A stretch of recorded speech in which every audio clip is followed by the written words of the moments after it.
ఇప్పుడు అందరూ semaglutide, Ozempic, GLP-1 ఇవన్నీ ఈజీ షార్ట్ కట్స్ అయిపోయాయి and everybody knows it's highly effective. అది ఎవరు తీసుకోవాలి, ఎవరు తీసుకోకూడదు మీ దృష్టిలో? So there are some indications. DCGI, drug controller general of India, clear cut indications ఇచ్చాయి. బేసికలీ ఏమంటారంటే 27 BMI దాటి డయాబెటీసో దెన్ BPO లేదంటే హార్ట్ డిసీజ్ ఏమైనా ఉంటే కనుక వీళ్ళకి ఇవ్వండి 27 ఆర్ మోర్. 30 ఆర్ మోర్ ఉంటే ఇవేమి లేకపోయినా ఎవరికైనా ఇవ్వచ్చు, డయాబెటీస్ ఉన్నా లేకపోయినా ఇవ్వచ్చు అని అఫీషియల్ ఇండికేషన్ అయితే ఉంది. బట్ ఇవాళ రేపు వీఆర్ సీయింగ్ యంగ్స్టర్స్ ఇప్పుడు 3-4 monthsలో పెళ్లి కుదిరిందని చెప్పేసి దే కీప్ కమింగ్. బరువు తగ్గాలి, we have to look good అనేసి వస్తుంటారు. That is not something we recommend. ఎందుకంటే these drugs are not for everybody. ఇవి షార్ట్ కట్స్ కాదు బేసికలీ. ఎందుకంటే ఎంత ఫాస్ట్గా అయితే తగ్గారో అంతే ఫాస్ట్గా ఇవి ఆపేస్తే మీకు మళ్ళీ పెరుగుతారు బేసికలీ. అది తీసుకున్నంత వరకు, బ్లడ్లో ఉన్నంత వరకు ఇట్ యాక్ట్. ఒక 1 week తర్వాత, 1 month తర్వాత you're slowly going to put on weight. But తర్వాత మనం మెయింటైన్ చేసే లైఫ్ స్టైల్ అంటే ఏ లైఫ్ స్టైల్ అయితే మనం ముందు ఉండవలసిందో, ఉదాహరణకి eating high protein, high fibre, balanced meals, no simple carbs, moderate work out.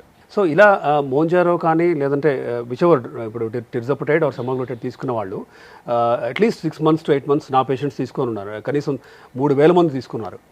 In fact in the last 5 to 6 years I must have given to 3,000 patients or more. And ఒక ball park figure చెప్పాలంటే 25% body weight తగ్గారు. అంటే 100 kgs ఉన్నవాళ్ళు 75 వచ్చారు, 130 ఉన్నవాళ్ళు ఇప్పుడు 100 అలా ఉన్నారు. అయితే are they taking this forever? No.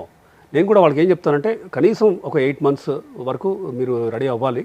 ఎందుకంటే ఈ 8 monthsలో they are habituating to a life style.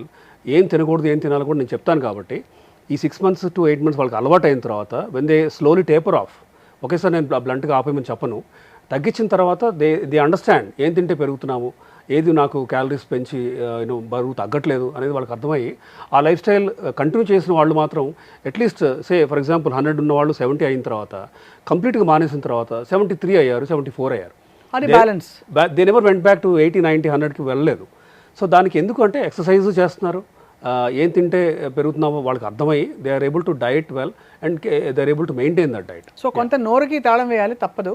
And దాంతోపాటు మైండ్ఫుల్నెస్ అండ్ ఆల్సో ఇప్పుడున్న పరిస్థితుల్లో అయితే చాలా మనకి యాక్టివ్ లైఫ్ స్టైల్ చాలా ఇన్ఎవిటబుల్ కదా sir? Absolutely. Because calories in, calories out finally. And ఆ క్యాలరీస్ కూడా ఎక్కడి నుంచి వస్తున్నాయో also is the source of calories is very important. నేను ఏమి తిన్నో కప్పు షుగర్ తింటా రోజు, only 500 calories I had, I'm on calorie deficit అంటే it won't work like that. It won't work.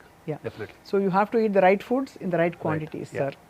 So doctor Dilip గారు, విత్ యువర్ పర్మిషన్ మేము ఎప్పటికప్పుడు మిమ్మల్ని సంప్రదించి డయాబెటీస్ గురించి, health care, wellness, lifestyle గురించి మా సుమన్ టీవీ వ్యూవర్స్కి చెప్తూ ఉంటాం. మీ ఓన్ ఛానల్లో we would like you to speak, we'll start a channel in your name. తప్పకుండా ఐ థింక్ క్రెడిబుల్ ఇన్ఫర్మేషన్ ఇవ్వడమే మా ధ్యేయం. బికాస్ ఇప్పుడు ఎన్ని ఫ్యాట్ డైట్స్ వచ్చేసాయంటే అందరూ షార్ట్ కట్స్కి వెళ్ళిపోతున్నారు. సో మీరు చెప్పినది ఇవాళ చాలా సౌండ్ అండ్ సస్టైనబుల్గా అనిపిస్తుంది. Thank you. Yeah, me message sir for Suman TV. So it's really important. ఎందుకంటే లైఫ్ స్టైల్ చేంజెస్ పెద్దగా అంటే ఇంత చిన్న చేంజెస్ చేస్తే మెటబాలిక్ డిజార్డర్స్ అంతగా ఎఫెక్ట్ అవుతాయా అని చాలామందికి తెలియదు. But it does actually. అంటే making small but sustained changes over period of time. అది diet, exercise, then annual health checks చేసుకోవటం. మీరు ఈ డయాబెటీస్ స్పెక్ట్రంలో నాన్ డయాబెటీస్ ఒకవైపు ఉంటే మధ్యలో ప్రీ డయాబెటీస్ అని ఉంది.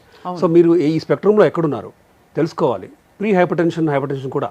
ఇలా ఇవన్నీ ఏంటంటే యాన్యువల్ హెల్త్ చెక్లో ఒకసారి మీరు మీ డాక్టర్ని కలిస్తే once a year you will understand where you stand. Cholesterol levels like we discuss, LDL 70 ఉందా, 50 ఉందా, 120, 130 ఉందా, ట్రైగ్లిజరైడ్స్ అవ్వచ్చు. ఇట్లా ఏంటంటే చిన్న చిన్న చేంజెస్ చేస్తే మీకు మెటబాలిక్ డిజార్డర్ రిస్క్ మీరు గ్రాస్గా తగ్గించుకోవచ్చు. And for that you need to discuss with an evidence based qualified డాక్టర్తో మీరు డిస్కషన్ చేస్తేనే మీరు ఇఫ్ రిక్వైర్డ్, కొంతమందిలో మందులు అవసరం పడుతుంది. చాలామంది నాకు మందులు వద్దు అనే ఫీలింగ్తో ఉంటారు. But when it is required, when it is indicated, we need to take it. Right. Risk తగ్గించుకోవడానికి. So this is what I suggest. Thank you very much, sir. You are a treasure of experience and knowledge. We value your presence here in Suman TV. Thank you. Likewise.